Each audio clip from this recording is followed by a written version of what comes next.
നമുക്കിന്നേ പാവക്ക കൊണ്ട് ഒരു കറി ഉണ്ടാക്കിയാലോ? അധികം കയ്പില്ലാത്ത, പാവക്ക ഇഷ്ടപ്പെടാത്തവർക്കും കഴിക്കാൻ പറ്റുന്ന രീതിയിലുള്ളൊരു കറിയാണ് ഇത്. അപ്പോൾ പാവക്ക ഒരുപാട് ഹെൽത്ത് ബെനിഫിറ്റുള്ള ഒരു വെജിറ്റബിളാണ് അല്ലേ?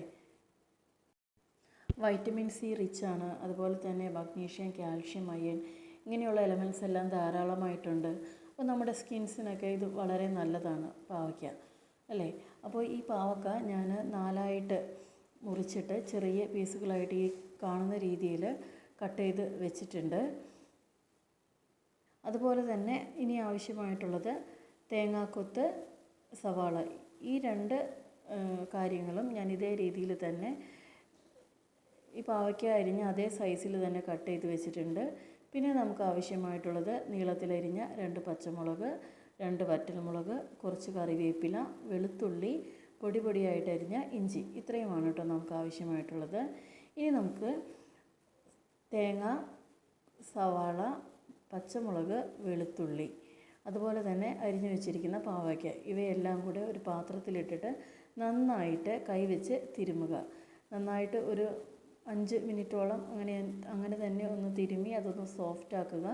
അതിനുശേഷം ഒരു 15 മിനിറ്റ് റെസ്റ്റ് ചെയ്യാനായിട്ട് വെക്കുക. അതിനുശേഷം ചട്ടിയിലേക്ക് വെളിച്ചെണ്ണ ഒഴിച്ച് കുറച്ച് ഉലുവായും അതുപോലെ തന്നെ കടുകും ഇട്ട് പൊട്ടി വരുന്ന സമയത്ത് നമുക്ക് കറിവേപ്പില ഇട്ട് കൊടുക്കാം. കറിവേപ്പില ഒന്ന് പൊട്ടി വരുന്ന സമയത്ത് നമുക്ക് ഇഞ്ചി ഇട്ട് കൊടുക്കാം. ഇഞ്ചി നന്നായിട്ടൊന്ന് മൂത്ത് വരണേ, നല്ല ഒരു മണം വരും. ഇഞ്ചി നന്നായിട്ട് മുരിഞ്ഞ ഒരു ബ്രൗൺ കളറാകുമ്പോൾ നമുക്ക് വറ്റൽമുളക് കൂടെ ഇട്ട് കൊടുക്കാം കേട്ടോ. അതിനുശേഷം നമ്മൾ തിരുമ്മി വെച്ചിരിക്കുന്ന നമ്മുടെ പച്ചക്കറി കൂട്ടുണ്ടല്ലോ, അത് ഇട്ട് കൊടുത്ത് നന്നായിട്ട് ആ വെളിച്ചെണ്ണയിൽ ഒന്ന് വഴറ്റിയെടുക്കണം. ഇത് ഒരിത്തിരി സമയമെടുക്കുന്ന ഒരു കാര്യമാണ്. ഇത് ഇടയ്ക്കൊന്ന് തവി വെച്ചിട്ട് ഇളക്കി കൊടുക്കുക. വീണ്ടും റെസ്റ്റ് ചെയ്യാനായിട്ട് വയ്ക്കുക. ഈ പാവയ്ക്കയുടെ കളറ് ഒരു യെല്ലോ ഷെയ്ഡിലേക്ക് മാറുന്ന സമയത്ത് നമുക്ക് കുറച്ച് ഉപ്പിട്ട് കൊടുക്കാം. അതേസമയം മറ്റൊരു പാനിൽ നമുക്ക് കുറച്ച് മഞ്ഞൾപ്പൊടിയും 1 ടേബിൾ സ്പൂൺ മല്ലിപ്പൊടിയും 1/2 ടേബിൾ സ്പൂൺ മുളക് പൊടിയും 1/4 ടേബിൾ സ്പൂൺ കുരുമുളക് പൊടിയും ഇട്ടിട്ട് നന്നായിട്ടൊന്ന് റോസ്റ്റ് ചെയ്തെടുക്കാം. ഇത് റോസ്റ്റ് ചെയ്ത് നല്ലൊരു സ്മെല്ല് വരുന്ന സമയത്ത് നമുക്കത് ചട്ടിയിലേക്ക്, അതായത് പാവയ്ക്കയുടെ മിക്സിയിലേക്ക് ഇട്ട് കൊടുത്ത് നന്നായിട്ടൊന്ന് ഇളക്കിയെടുക്കുക കേട്ടോ. പാവയ്ക്കയുടെ എല്ലാ ഭാഗങ്ങളിലേക്കും ഈ ഒരു മസാല എത്തുന്ന രീതിയിൽ സമയമെടുത്ത് അതൊന്ന് യോജിപ്പിക്കുക. അതിനുശേഷം നമുക്ക് കറിയിലേക്ക് തേങ്ങാപ്പാൽ എടുത്ത് വെച്ചിട്ടുണ്ടായിരുന്നേ, 2ാം പാലാണ് ഞാനിപ്പോൾ ആദ്യം ഒഴിച്ചു കൊടുക്കുന്നത്. തേങ്ങാപ്പാൽ ഒഴിച്ചു കൊടുത്ത് കറിയൊന്ന് അടച്ചു വെച്ച് കുക്ക് ചെയ്യാണ്.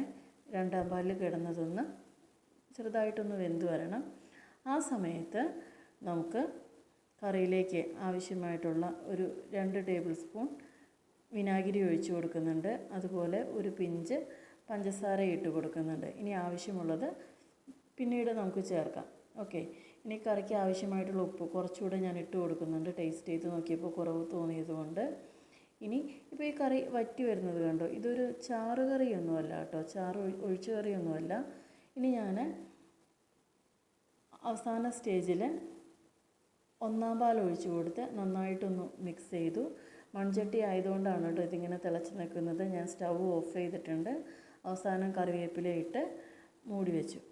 ഇതാണ് ഈ കറിയുടെ ഒരു കൺസിസ്റ്റൻസി എന്ന് പറയുന്നത്. ഒരുപാട് ചാറല്ല, ഒരു കുറുകിയ ചാറോടുകൂടി നമ്മൾ ഈ സദ്യക്കൊക്കെ കിട്ടത്തില്ലേ, അതേ രീതിയിലുള്ള ഒരു കറിയാണ് കേട്ടോ ഇത്.